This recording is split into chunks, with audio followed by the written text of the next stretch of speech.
कानपुर की कायस फैमिली का लड़का है, दिल्ली में सेटल्ड है, 28 साल का कंप्यूटर इंजीनियर है, 5 figure salary, wants to marry a traditional, pleasant Hindu girl, no hidden cost, no condition, working, no working, both applicable, fantastic.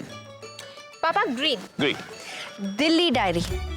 पापा ये नया न्यूज़पेपर है, इसमें 3 मैट्रिमोनियल कॉलम्स है जिसमें सिर्फ दिल्ली और दिल्ली के आसपास के लड़कों की लिस्ट है। और पता है पापा, पूरा कॉलम भरा हुआ है पापा, एक से एक बढ़कर अच्छे लड़के। अरे कुंवारे लड़कों की क्या कमी है? तुम्हारी माँ तो बेकार में परेशान होती है। अरे दिल से ढूंढने निकलो ना तो कोई भी चीज मिल जाती है। और सर्वे से भी अब साबित हो चुका है कि लड़कों की रेशियो लड़कियों से ज्यादा है। लड़कियां तो वैसे ही कम हो गई है, लेकिन कुलभूषण कोहली है ना, बहुत खुशनसीब है जिसके पास 4 प्यारी और सुशील बेटियां हो। और लड़के वैसे भी आजकल क्वांटिटी में ज्यादा होते हैं और क्वालिटी में कम। कभी कभी अपने आसपास देखती हूँ तो लगता है ओह गॉड, कुछ तो अच्छा बनाया होता। जैसे सारे घर को तंग कर रखा था, मैंने आपको भी बहुत तंग कर रखा था ना, लेकिन आज के बाद मैं आपको बिल्कुल परेशान नहीं करूंगी। बस आज से मैं सिर्फ सेवा करूंगी बिना कुछ मांगे, कि मेरी ये जिम्मेदारी मेरे पति देव ने संभाल ली। जय भोले। जिसको ग्रीन से टिक मार्क किया ना, सकम बनाया ना, वो पहले, उसके बाद ऑरेंज, और रेड को तो सबसे लास्ट में कंसीडर करना है। ये लो। और हाँ, तुम दोनों बिल्कुल कॉन्फिडेंटली बात करना, क्योंकि गरज सिर्फ हमें ही नहीं, उन्हें भी है। क्योंकि हमारी तृष्णा जिस लड़के से शादी करेगी ना, वो खुद भी काफी लकी होगा। क्यों पापा? हाँ, ऐसी बहू तो ढूंढने से भी नहीं मिलती है। ओके, टेक केयर, बाय बेटा। चलो बाय। Bye bye. आओ बेटा। अरे पापा, आज मैं ना ऑफिस में वो सुनील रस्तोगी से बात करने वाली हूँ, तृष्णा के लिए। सुनील रस्तोगी? ये कौन है बेटा? वो आर्ट एंड क्राफ्ट के टीचर, काफी ब्राइट है और सुलझे हुए भी है, कवारे हैं, काफी डिसेंट से भी है। कई बार मेरे दिमाग में ये बात आई थी कि तृष्णा के लिए बहुत अच्छा रहेगा, लेकिन उसे हिंट नहीं दे पाई। सोचती हूँ आज उससे बात करके ही रहूं। अच्छा हुआ तूने बताया। भाई मेरे कॉलेज में भी एक प्रोफेसर है, ओझा साहब है, उनका एक जवान बेटा है।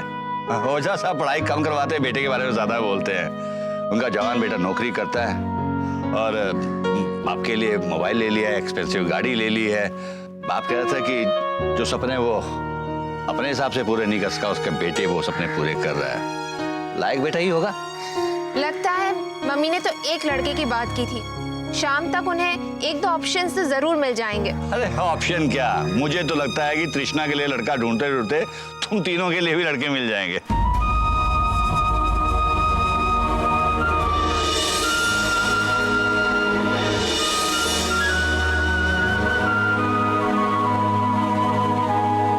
बाकी 3 नहीं, बाकी 2। तानिया और मंशा के लिए भी लड़के मिल गए।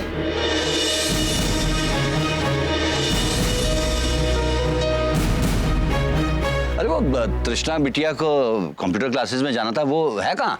कल रात से जब से हमने उसकी शादी को हमारा मिशन बना लिया है ना, वो थोड़ी अलग थलग सी हो गई है। भाई आज नहीं तो कल तो उसे शादी करनी पड़ेगी ना बेटा। तृष्णा, तो आ गए। मैं शादी के लिए तैयार हूँ पापा, बस मेरी शर्त इतनी सी है कि लड़का मेरी पसंद का होना चाहिए, है ना? इसलिए सिर्फ आप नहीं, मैं भी अपने लिए लड़का ढूंढ रही हूँ, क्योंकि मम्मा ने जो जिम्मेदारी आपको दी है उसे निभाने में मैं आपका पूरा पूरा साथ दूंगी। भाई अब चलें बेटा? चलिए।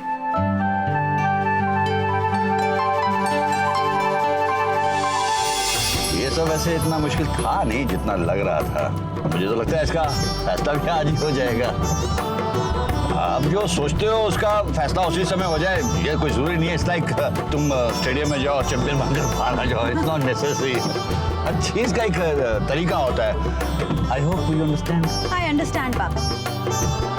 वैसे अब बस ये देखना है कि इस तरीके का रिजल्ट क्या निकलता है, क्योंकि बात सिर्फ लड़का ढूंढने की तो है नहीं। हाँ, वैसे हमने कुछ फोटोएं शॉर्टलिस्ट करके रखी हैं, उनमें से कोई एक तुम देख लो जो तुम्हें अच्छा लगे। पापा बात ये है ना कि मुझे क्या नापसंद है ये तो मैं जानती हूँ, लेकिन मुझे क्या पसंद है ये तो मैं खुद नहीं जानती हूँ, तो फिर आपको कैसे पता चलेगा? हाँ, और पेपर में लड़कों के बारे में 5 लाइनें पढ़ लेने से ये तो पता चलता नहीं कि वो इंसान कैसा है। और अगर बात सिर्फ लड़का ढूंढने की है, तो मेरे कंप्यूटर क्लास में न जाने कितने लड़के हैं जो मेरे नाम का लव लेटर अपने पॉकेट में डालते हैं। तो उनमें से भी तुम्हें कोई लड़का पसंद नहीं है? पता नहीं पापा, वैसे 1-2 हैं जो थोड़े ठीक ठाक हैं, लेकिन मुझे ये नहीं समझ में आ रहा आप लोग मेरी शादी के पीछे क्यों पड़े हुए हैं? सुजाता दीदी की शादी की बात तो कोई कर नहीं रहा है। बेटा तुम्हारी कंप्यूटर क्लास है। बाय बाबा। वो आ रही है। मौसी, ये वाला गजरा देना और उसे ये भी पूछना कि वो कल क्यों नहीं आए, प्लीज मौसी।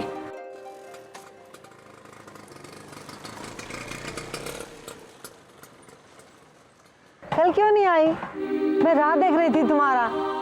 स्पेशल गजरा रखा था तुम्हारे लिए, लेकिन तुम आई ही नहीं। वो क्या है ना कि घर पर इतना सारा काम था कि मैं निकल ही नहीं पाई।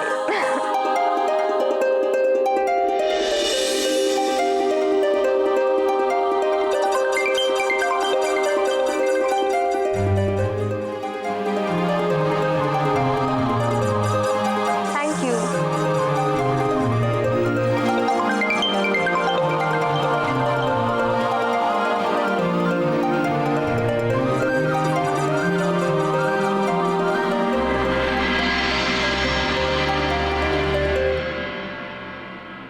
अरे मिसेस पुंज, क्यों खिंचाई कर रही हैं आप? बस थोड़ा सा बिजी हो गई थी घर में। हाँ हाँ, अब जाके फुर्सत मिली है ना। बस थोड़ी सी थ्रेडिंग करानी थी। क्या है ना, आज से मैंने योगा क्लासेस ज्वाइन की है 11 से 12 बजे तक, तो उसके बाद आ जाऊं आपके पार्लर में। नहीं नहीं नहीं, लंच के बाद तो मुझे मिसेस गुप्ता की किटी में जाना है। क्या बात कर रहे हो, आप भी आ रहे हो? Very good very good. अच्छा तो ऐसा करते हैं, मैं ठीक 12:15 बजे आपके पार्लर में आती हूँ। Okay, see you, bye bye.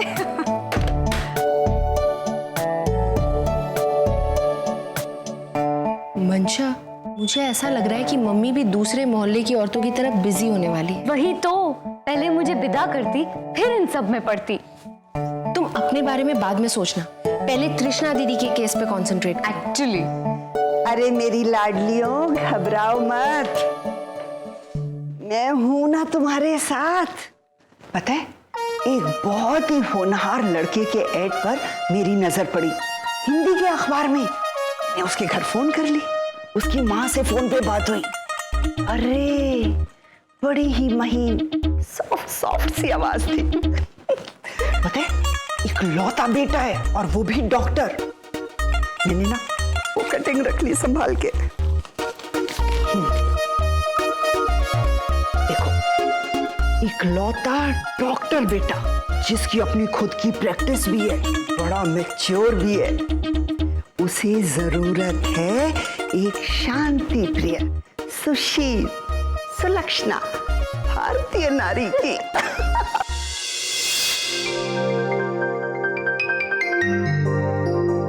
क्या बात है सुजाता, तबीयत तो ठीक है ना तुम्हारी? I am perfectly okay. वो क्या है कि मुझे तुमसे कुछ पूछना था। तुम अपना काम पूरा करो, फिर बात करते हैं। अरे मैं डिस्टर्ब नहीं होगा, पूछो। सुनील, तुम्हारी शादी अभी तक नहीं हुई है ना? शादी तो चाहता तो हो जाती, लेकिन मैंने की नहीं। क्यों? क्योंकि ऐसी डील मुझे मिली ही नहीं। डील? आई मीन रिश्ता। वो क्या है ना सुनील, मैं अपनी बहन के लिए लड़का ढूंढ रही हूँ, तो मैंने सोचा कि। पर सॉरी, तुम मेरे बारे में मत सोचो, मेरी कुछ और सोच है। मतलब? प्लीज डोंट माइंड, ये जमाना आदर्श और रसूलों का नहीं, नगद नारायण का जमाना है। बीवी बच्चे कदर नहीं करते अगर आपके पास पैसा नहीं है तो। जब आप पैदा होते हैं तो आपके बस में नहीं होता, इसलिए मेरा जन्म मेरी मर्जी के बिना मिडिल क्लास में हो गया। मेरी शादी मेरा दूसरा जन्म होगा, इसलिए मेरी शादी वहीं भी होगी जहां मैं अपने मिडिल क्लास को बाहर जंप करा सकूं। अरे बात क्लास फ्लास की नहीं है मिसेस पुंज, लड़के का सेटल होना बहुत जरूरी है। कमाल है कोहली साहब, क्या अचार है।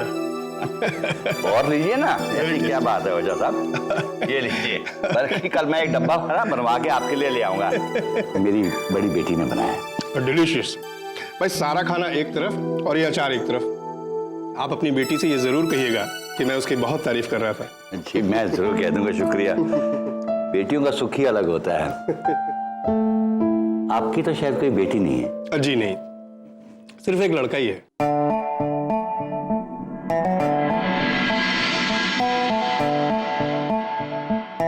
सेटल्ड होगा। कोहली साहब आप ये समझो, कॉल सेंटर में है वो, और पूरा कॉल सेंटर उसके भरोसे पे चलता है। आप ये समझो कि कॉल सेंटर में भेजने की एक वजह है। क्या वहां फॉरेनर से घंटों बातें होती है और दूर देश के लोगों से जान पहचान बढ़ती है। मेरी वाइफ भी इसी तलाश में है कि किसी एनआरआई लड़की से जो कि वर्किंग हो, उससे पहले अपनी लड़की की शादी कर देंगे और उसको अब्रॉड सेटल कर देंगे, फिर हम चलेंगे। आप ये समझो कि हमारा लड़का हमारा पासपोर्ट है। अरे हमारे ढूंढने से कुछ नहीं होगा मिसेस पुंज। तृष्णा तो अपनी मर्जी से शादी करेगी। एक्सक्यूज मी तृष्णा, मैं एक्चुअली तुमसे एक बात पूछना चाहता था। पूछो। मैम मेरा मतलब है, मैं ये कहना चाहता था कि अगर आज शाम को तुम फ्री हो तो हम कहीं घूमने चलते हैं। मेरा मतलब है मॉल में शॉपिंग करने या उसके बाद फिल्म देखने, अगर तुम्हें कोई ऐतराज ना हो तो। तुम मुझे फिल्म दिखाने में क्यों इंटरेस्टेड हो? क्यों इंटरेस्टेड हो? मतलब प्यार व्यार का चक्कर है? शादी करना चाहते हो मुझसे? यही बात मैं तुमसे कितने दिनों से बोलना चाहता था, लेकिन तुम हो कि तुम मुझे भाभी नहीं देती। जरा अपने घर का नंबर दे लो। 264-877-22। ये फोन कहाँ लगा रही हो? हाँ हेलो, मैं मिसेस ओछानी से बात कर सकती हूँ क्या? You are joking. नमस्ते आंटी, मैं तृष्णा बोल रही हूँ। राजीव की कंप्यूटर क्लास में हूँ, उसकी दोस्त हूँ। एक्चुअली वो मुझसे शादी भी करना चाहता है। क्या शादी करेगा तेरे से? जी। लेकिन वो सदा रंगानी की बेटी के साथ जो सगाई हुई उसका क्या? अरे अगले महीने शादी होने वाली है। ओह नहीं, मुझे नहीं बताया था कि सदा रंगानी की बेटी से सगाई हुई है उसकी। रुकिए, आप ही उससे बात कीजिए।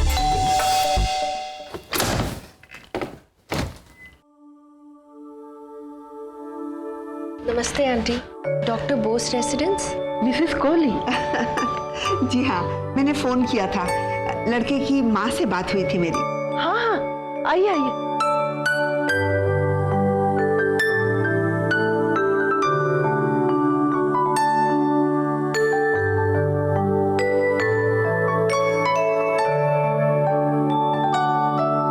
कौन सी है इन दोनों में से, या फिर आप कोई और चॉइस लाई हैं? नहीं नहीं जी, ये दोनों तो लड़की की छोटी बहनें हैं। हम लोग तो इनकी बड़ी बहन के लिए आपके पोते से रिश्ता तय करने के लिए आए हैं। फोटोग्राफ लाइए। Good, very good. ये इनकी बड़ी बहन है? जी। वैसे मुन्ना को भी ना मैच्योर लड़की पसंद है, जो उसके मेंटल लेवल की हो। अगर वो लेवल मिल गया तो और कोई लेवल हमको देखना नहीं है, क्योंकि हमारी कोई डिमांड नहीं है और कोई शर्त नहीं है। पढ़े लिखे लोगों की यही तो पहचान होती है जी। मेरा मुन्ना भी बहुत पढ़ा लिखा है, बहुत दिमाग वाला है, और अभी भी अपने आप को स्टूडेंट ही कहता है। Oh how sweet. पर मुन्ना वाइफ को लेकर बड़ा केयरफुल है।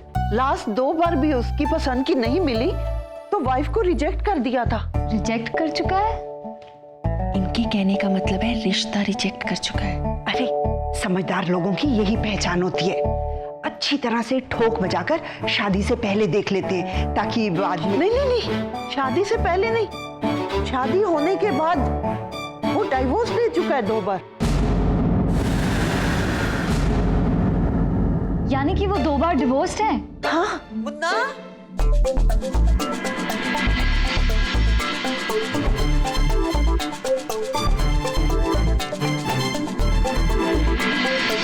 नमस्ते अंकल। नमस्ते जी, ये लड़के के पापा हैं? क्या हुआ? अरे यही तो मेरा मुन्ना है। अरे आज क्या बात हो गई? आपने अपनी लड़कियों की शादी की बात नहीं की? मैं आज इसलिए बात नहीं कर रही क्योंकि मेरे घर के सारे लोग ये बात कर रहे हैं, इसके अलावा और कोई बात नहीं कर रहे। भाई मैं अकेली ड्राइविंग सीट पर बैठी तंग गलियों पे मंजिल ढूंढते ढूंढते थक गई। अब मैं बैक सीट पर बैठकर आराम करूं और मेरी बाकी फैमिली के लोग ड्राइविंग सीट पर हैं। और ये लीजिए कंप्लीट। मैं रोटी लाती हूँ आप लोगों के लिए। हाँ हाँ, एक एक रोटी तो हम सब खा ही लेंगे। बहुत अच्छा खाना बनाया तुमने। ऐसा कहा उस डॉक्टर ने। छी, कैसे कैसे लोग होते हैं इस दुनिया में। धीरे बोल, कुलराज अंदर किचन में है, सुन लेगी। और देखो, हमारी माँ को इसके बारे में कुछ पता नहीं चलना चाहिए। ये लोग सोचते हैं कि मेरी पीठ पीछे जो बातें चल रही है ना, मुझे सुनाई नहीं देती, कि मुझे सब पता है ये लोग क्या बातें कर रहे हैं। माई जब सब घर लौटे तो उनके मुंह उतरे हुए थे, खासकर साहब तो बिल्कुल गुमसुम से लग रहे थे। मेरे को तो लगता है कि लड़के वालों ने आजकल ये शादी भी बिजनेस बना लिया है। अब पता चला मम्मी के लिए कितना मुश्किल होता होगा एक एक रिश्ता चुनकर लाना। और शादी को लेकर सबके अलग अलग फंडे हैं। एक ढंग का रिश्ता ढूंढना जैसे नसीब की बात हो। अरे लड़की कितनी पढ़ी लिखी है, बाकी क्या गुण है, ये तो कोई पूछता ही नहीं है, जैसे किसी को इंटरेस्ट ही नहीं है। अब तो लड़के वालों के लिए शादी जो है बिजनेस बन गया है।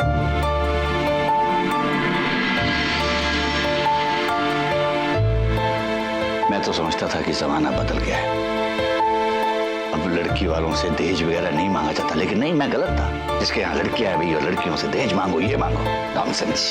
माई अब साहब को आटे दाल का भाव समझ में आएगा। अब जाकर पता चला कि बेटियों की शादी मखौल नहीं है। अरे बेटा जाके देख कौन आया है। मैं देखती हूँ।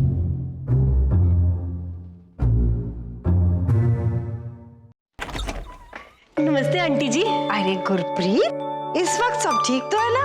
हाँ जी आंटी जी, सब कुछ ठीक है। मम्मी जी ने भेजा आपको खुशखबरी सुनाने के लिए। अच्छा, क्या खुशखबरी है भाई? मम्मी खुद क्यों नहीं आई सुनाने के लिए? मम्मी जी जरा बाहर गए हैं, तो इसलिए मैं खुद चली आई खुशखबरी सुनाने के लिए। और खुशखबरी ये है कि नीना को लड़के वालों ने देखते ही पसंद कर लिया है, और खासकर उस लड़के ने। कौन सा लड़का? जिसको देखने हम आज गए थे, और नीना का रिश्ता पक्का हो गया है। उसकी सगाई है इस महीने की 15 तारीख को, और शादी है अगले महीने। अरे बहुत बहुत मुबारक हो। लड़का कौन है और फैमिली खानदान? उसे आप लोग अच्छे से जानते हैं, फोटो देखिए आप तो।